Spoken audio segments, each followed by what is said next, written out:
안녕하십니까. 조선일보 경제부의 박사기자 방현철입니다. 이 시간은 받으면 많이 버는 방현철 박사의 머니머니입니다. 투자전략 전문가, 자산운용 전문가, 그리고 주권가의 고수들을 모시는 시간입니다. 오늘은 샌드 타이거 샤크 박민수 작가와 함께 이야기를 나눠보도록 하겠습니다. 안녕하세요. 네, 안녕하세요. 네, 박민수 작가님 유명하시죠? 패스트 캠퍼스 주식투자 강사이자 침착맨, 워크맨, 펭수 등 다양한 프로그램에 출연하셔가지고 국회 최고 민수로 잘 알려진 작가이십니다. 또 방금 말씀드렸듯이 샌드 타이거 샤크란 별명도 갖고 계십니다. 저희가 이제 한 두 번 정도 앞서서 만났는데요. 오늘은 네네. 어떤 얘기를 해볼 거냐면 기업 재무제표에 관련한 얘기를 할 거예요. 네. 주제는 이제 기업 현금 흐름은 왜 중요한가? 네. 이렇게 잡아봤습니다. 이제 좀 주식 투자 강의도 많이 하시니까 이런 네. 부분들에 대해서 좀 알기 쉽게 좀 네. 설명을 해줄 거라고 좀 믿고 좀 주제를 선정을 해봤습니다. 일단 저희 투자자들이 이제 투자하려면 초보 투자자들은 잘 알지만 이제 조금 중급으로 올라간다. 그러면 이제 기업 재무제표도 이제 보잖아요. 근데 네. 이게 쉽지 않단 말이에요. 어렵죠. 예, 어려워요. 이거 먼저 어떤 걸 좀 중요하게 봐야 되는지 요거부터 좀 시작해서 얘기를 풀어가 보죠. 예. 네, 일단 재무제표라는 것은 그 제자라는 중간에 있는 제자라는 게 한자로 모두 제자입니다. 네. 그러니까 재무에 관한 모든 걸 다룬 표다. 네. 영어로는 financial statement 이렇게 돼 있는데요. 그러니까 회사의 어떤 여러 가지 돈에 관련된 재무에 관한 모든 걸 다룬 표다. 그래서 재무제표는 5가지가 있어요. 네. 재무 상태표, 손익계산서, 자본 변동표, 현금 흐름표, 네. 그리고 주석. 이렇게 5가지인데 주석까지. 네, 5가지인데요. 네. 일단 재무 상태표 이름에서 상태가 음. 들어가잖아요. 재무에 대한 상태. 그래서 재무에 대한 상태는 3가지예요. 자산, 부채, 자본. 그래서 옛날 사람들은 대차대조표라고 알고 있는. 그렇죠. 네. 우리가 대차대조표라고 예. 이야기하는데요. 재무 상태표. 자산은 나의 돈은 남의 돈인 부채와 네. 그리고 투자자 자금인 자본으로 구성이 되어 있다. 네. 자산은 부채와 자본의 네. 합이다. 이게 이제 재무 상태표의 기본적인 가장 기본적인 얘기죠. 로직이고요. 예. 그러니까 나의 재산 상태를 보는 거죠. 예. 그리고 두 번째로 손익계산서는 수익에서 비용을 빼면 이익이 나온다. 네. 그러니까 매출액에서 비용을 빼면 당기순이익이 나오는 네. 그런 과정을 쭉 거치는 게 손익계산서다. 이렇게 보시면 되고요. 우리가 네. 보통 재무상태표하고 손익계산서를 주로 보죠. 그리고 이제 자본변동표는 자본의 어떤 변동사항. 그래서 자본은 보통 자본금, 뭐 자본잉여금, 이익잉여금 네. 뭐 이런 것들로 구성이 되는 거죠. 그래서 자본의 어떤 변동 사항들. 그리고 오늘 이제 현금 흐름에 대해서 배울 거잖아요. 네. 그래서 현금 흐름에 대해서 이야기하는 게 현금 흐름표. 예. 마지막으로 주석은 해설서다. 네. 말 그러니까 그대로 주석이죠. 이렇게 쭉 그렇죠. 그러니까 네 깨알같이 적어놓은 가지의 거. 그런 표에 대해서는 숫자만 쭉 나열되어 네. 있거든요. 네. 근데 이 숫자의 진정한 의미가 무엇일까는 주석에 우리가 과거에 수학 정석 네. 보면 이렇게 문제만 나오고 그 문제 풀이는 해설집을 또 우리가 따로 예, 보잖아요. 예, 예. 그렇죠. 그러니까 그 해설집 같은 그런 느낌이 주석이다. 근데 주석이 굉장히 양이 방대해요. 그래서 마음 먹고 읽자면 끝없이 읽기 때문에 방법은 이 재무상태표나 손익계산서를 보다 특이한 사항이 있으면 주석을 이렇게 확인해보는 그런 절차. 그래서 재무제표를 어떻게 볼 것이냐. 그 많은 숫자를 저는 첫 번째로 지난번과 이번을 비교해서 큰 숫자 변화가 있는 것들만 찾아라. 그렇죠. 그 다음에 두 번째로 그 숫자 변화를 주석을 통해서 그 이유를 확인하는 절차를 거칠 필요가 있겠다. 이게 첫 번째고요. 두 번째로는 우리가 요즘은 연결 재무제표라는 걸 많이 하잖아요. 네. 그러니까 재무제표는 별도 재무제표와 연결 재무제표가 있는데요. 네. 이 별도 재무제표는 그 기업만의 오리지널 그 재무제표고요. 연결 재무제표는 50%를 넘는 지분을 보유한 자회사들은 이 모회사랑 연결해서 네. 모든 재무 정보를 합쳐서 보여주는 게 연결 재무제표다. 다만 이 내부자 거래, 그러니까 모회사와 자회사 간 거래하는 건 빼고 그 나머지 순수한 거래만, 이제 순수한 따집니다. 거래만 예. 합쳐서 다 하는 게 연결 재무제표다. 예. 그러면 우리가 보통 연결 재무제표만 이렇게 보기 때문에 이 기업의 순수한 내용을 잘 모르는 경우들이 많이 있어요. 예. 자회사가 되게 잘 나가요. 그러면 마치 자회사의 회사가 잘 나가는 것처럼 보인다.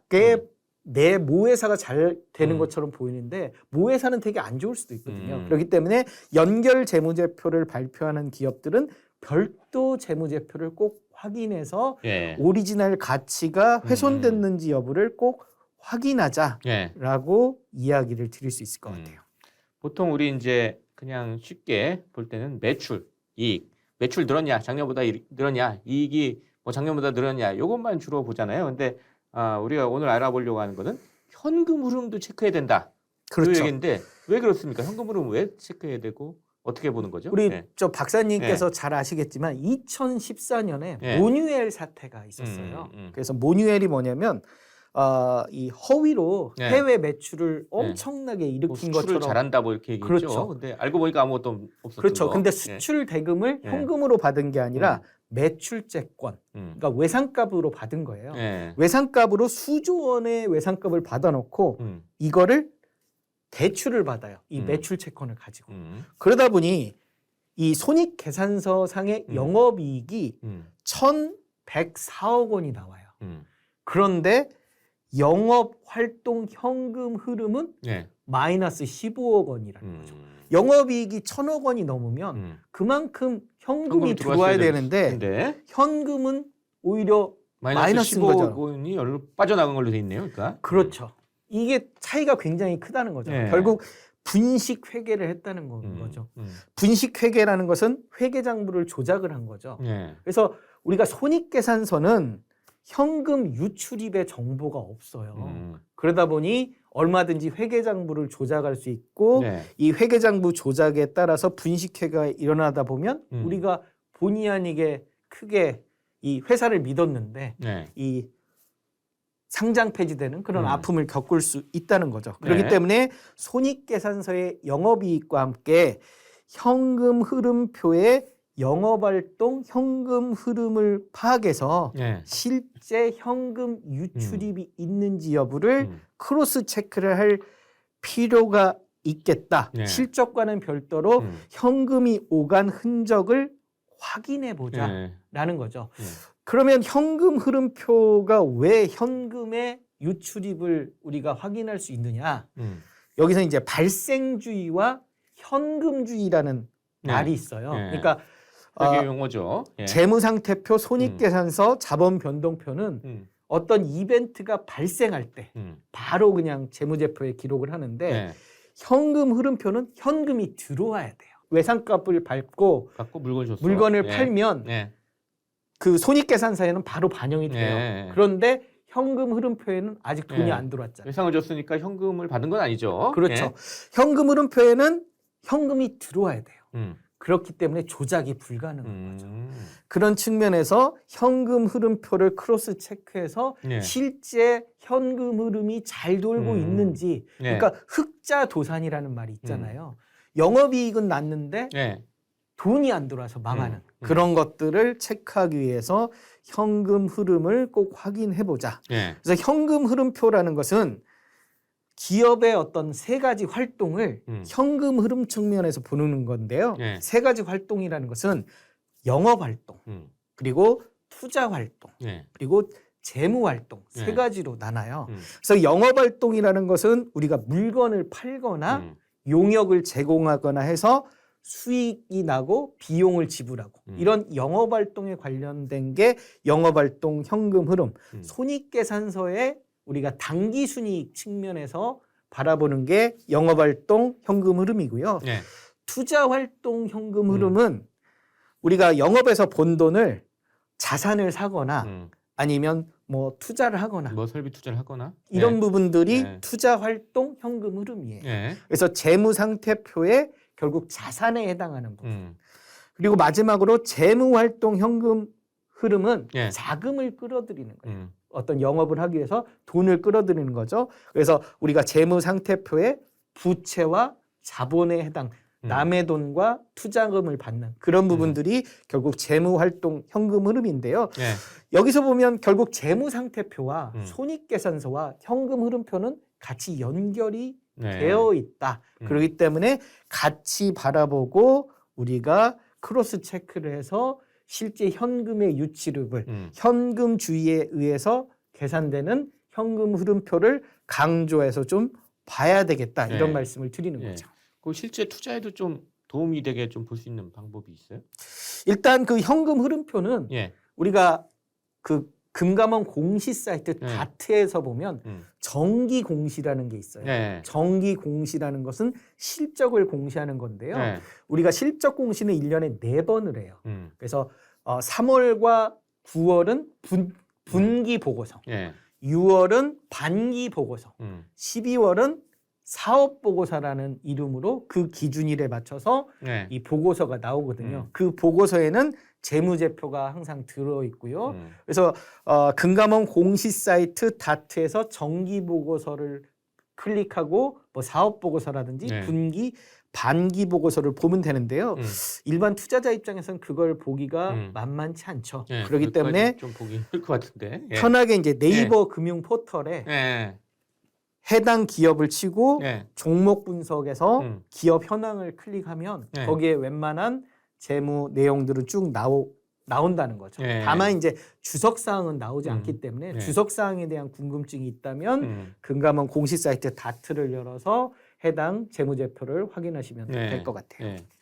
현금 흐름 보면서 뭐 동시에 또 봐야 될 게 설비 기업들의 설비 투자 뭐 이런 네. 것도 보라고 그러시는데 이 설비 투자 보는 게 이게 사실 좀 주식 투자할 때 좀 상당히 도움이 되는 측면이 있다고 그러더라고요. 공장 같은 게 세워진다 그러면 이 앞으로 그 뭡니까 이게 매출도 많이 일어나고 결국 실적이 좋아질 거다 이런 걸로 이어지는 게 아니냐. 일단 설비 투자를 하는 단계까지 의사결정이 굉장히 힘들거든요. 네. 왜냐하면 대규모의 투자금이 들어가게 되고요. 네. 뭐 경우에 따라서는 뭐 몇 조 이상의 자금이 들어가고 상당 기간 또 건설을 해야 되는 부분들이 있거든요. 그래서 의사결정을 한다는 건 그만큼 수요가 지금 필요하다라는 부분이고 공장이 완공이 되는 순간 매출액이 크게 증가할 거다라고 네. 우리가 예측을 한다는 거죠. 최근 우리가 경기가 이 축소되면서 마이크론이라든지 TSMC라든지 SK 하이닉스가 반도체 그 기업들이요. 반도체 기업들의 증설을 보류를 했어요. 네. 그러면서 우리가 원익 QNC라든지 이런 소재 부품 장비주들의 주가가 약세를 펼치고 있거든요. 네. 또 애플이 뭐 긴축 경영을 하겠다. 뭐 한다는 뉴스도 나왔죠. 예, 이런 네. 이야기를 하면서 애플의 그 부품을 납품하고 있는 LG 이노텍 등의 주가가 하락을 했어요. 네. 또 LG 에너지 솔루션이 최근 들어서 미국의 배터리 공장 증설을 전면 재검토하겠다. 네. 그러면서 2차 전지주들이 주가를 좀 이렇게 휘청거리는 요인들이 됐거든요. 네. 그러니까 이 설비 투자는 하나의 굉장히 큰 모멘텀이 된다는 네. 거죠. 설비 투자를 안 한다는 이유만으로 주가가 상대적으로 관련 부품 소재 기업들의 주가가 빠지거든요. 그래서 설비 투자는 결국 매출로 이어지고 실적 개선으로 이어질 거다. 지금 삼성 바이오로직스가 네.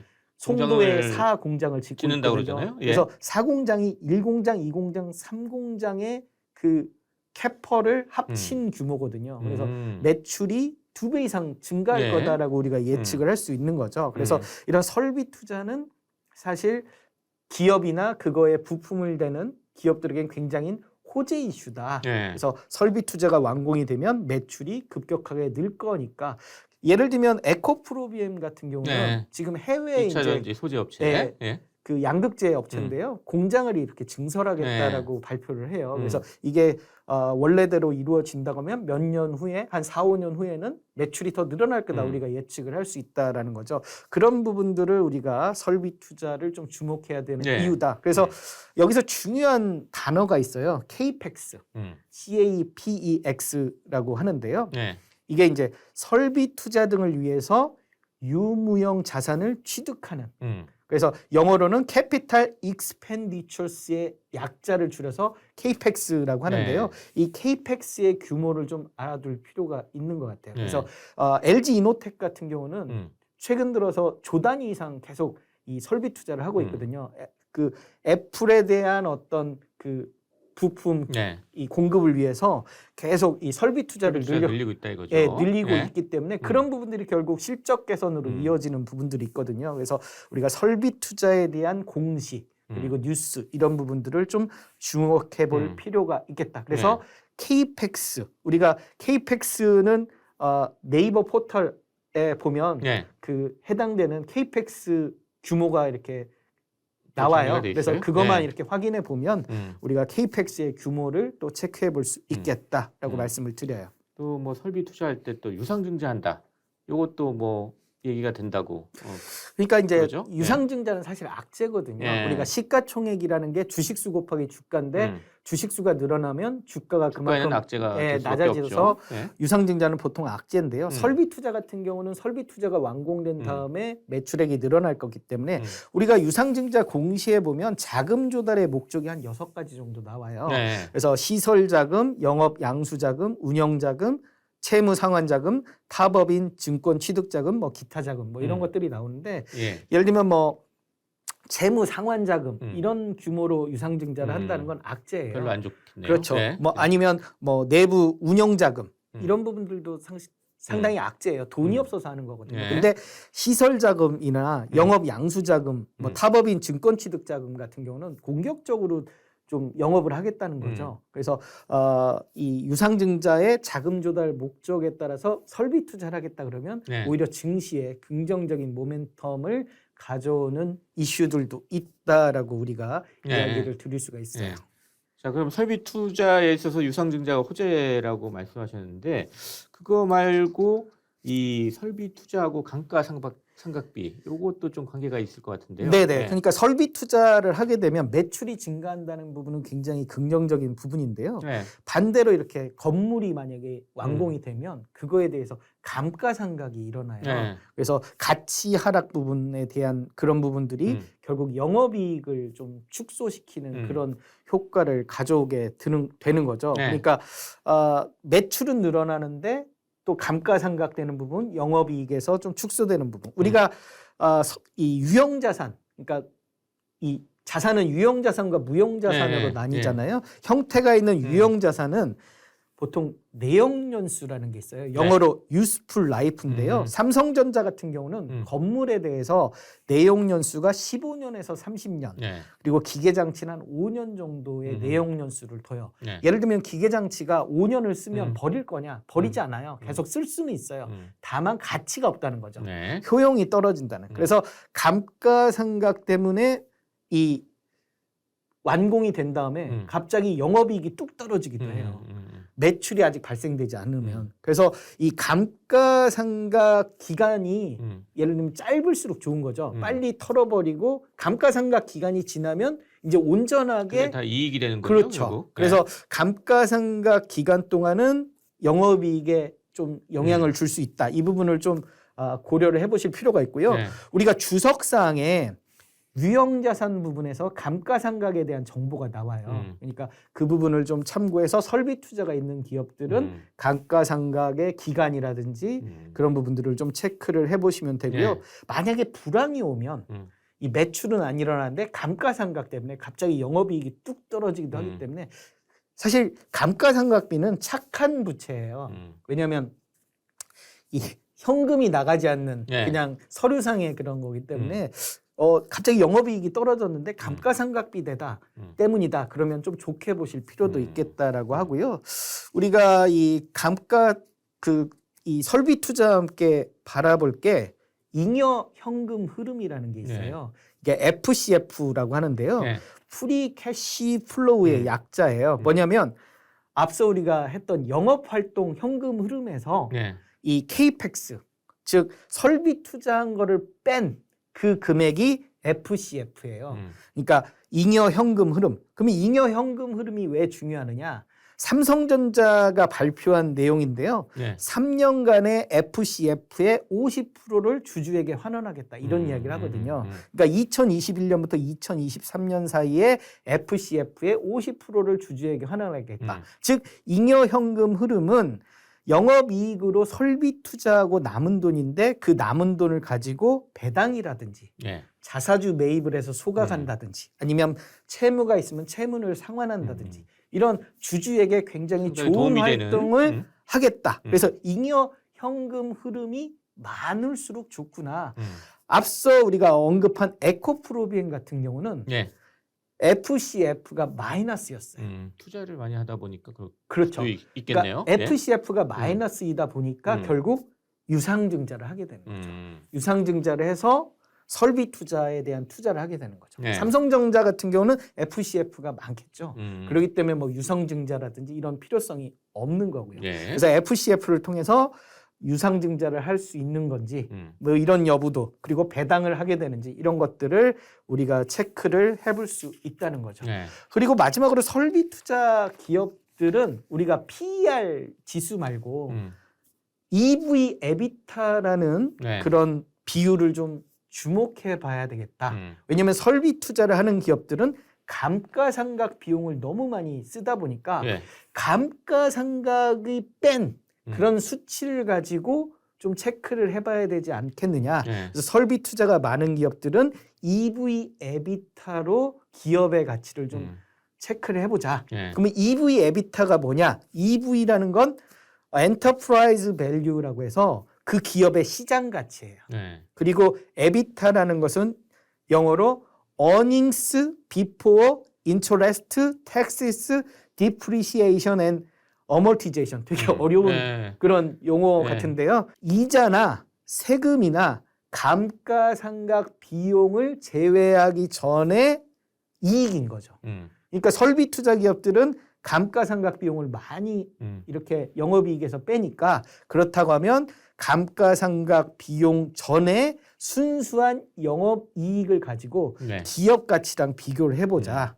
그래서 이 기업 가치가 그 감가상각 전 이익 대비 어느 정도의 비중인가라고 체크를 해보자는 거죠. 만약에 EV 에비타가 2배라고 하면 그 감가상각 전의 이익을 2년치만 우리가 얻으면 이 기업의 시장 가치를 얻을 수 있겠구나라고 판단을 할 수 있는 거고요. EV 에비타는 낮을수록 좋겠다라는 측면에서 이야기를 드려요. 어쨌든 좀 어려운 개념 같긴 한데요. 이것도 우리가 저 네이버 포털에 다 나와 있으니까요. 우리가 찾아서 그 비중을 좀 확인해 볼 필요가 있겠다. 이 EV 에비타는 공모주 투자할 때 굉장히 유용해요. 왜냐하면 공모가를 산정할 때 여러 가지 그 기준이 있는데요. 그 중에 하나가 EV 에비타예요. 그래서 EV 에비타로 공모가를 산정하는데 대표적인 게 SK IET, 뭐 SM 상선, 롯데렌탈, 뭐 일진 하이 솔루스 뭐 이런 기업들은 EV 에비타로 공모가를 산정하기도 했거든요. 그래서 설비 투자가 많은 기업들은 꼭 EV 에비타를 한번 체크를 해보자라고 강조를 드리고 싶어요. 이렇게 해서 오늘은 박민수 작가님 모시고 이 재무제표 보면서 어떻게 좀 투자 아이디어를 얻을 수 있는지 뭐 이런 얘기들을 해봤습니다. 그러면서 기업 현금 흐름이 왜 중요한가 요거까지 좀 얘기를 해봤습니다. 자, 오늘 어떠셨는지 저희 시청자, 구독자 여러분께 마무리 인사 짧게 부탁드리겠습니다. 요즘 들어서 이제 불황에 살아남는 기업들 이런 이야기들을 많이 하고요. 최근 뉴스 기사를 보면 어떤 부채 비율이 높은 기업들이 한계 기업이 되지 않겠느냐. 금리가 계속 올라가고 그다음에 재고가 계속 쌓이고 있다. 물건이 안 팔리다 보니 불황이 이어지고 재고 자산이 쌓이고 있다. 이런 이야기들을 많이 하거든요. 결국 이게 이 사업 보고서에 들어있는 재무제표 이야기들이에요. 그래서 우리가 사업 보고서의 주요 이슈들을 좀 체크를 해보고 뭐 부채 비율이라든지 이자 보상 배율이라든지 뭐 재고자산 회전율, 매출채권 회전율, 그다음에 부채 비율, 영업손실 이런 부분들을 좀 체크를 해서 좀 실적이 개선되는 기업들, 그다음에 재무 비율이 좀 양호한 기업들을 찾아야겠다라고 투자 원칙을 좀 세울 필요가 있는 거죠. 그렇기 때문에 재무제표에 대한 기본 상식은 좀 우리가 주식 투자에서 가장 필수적인 요소가 아닌가라고 생각이 들고요. 기회가 되실 때마다 꾸준하게 조금씩 봐주시길 바라겠습니다. 조금씩 좀 연구하면서 좀 투자를 할 수 있는 그런 생각들을 가져보시기 바랍니다. 지금까지 함께해 주신 패스트 캠퍼스 주식 투자 강사 박민수 작가, 그리고 저는 조선일보 경제부의 박사기자 장현철이었습니다. 그럼 다음 시간에 또 뵙도록 하겠습니다. 감사합니다.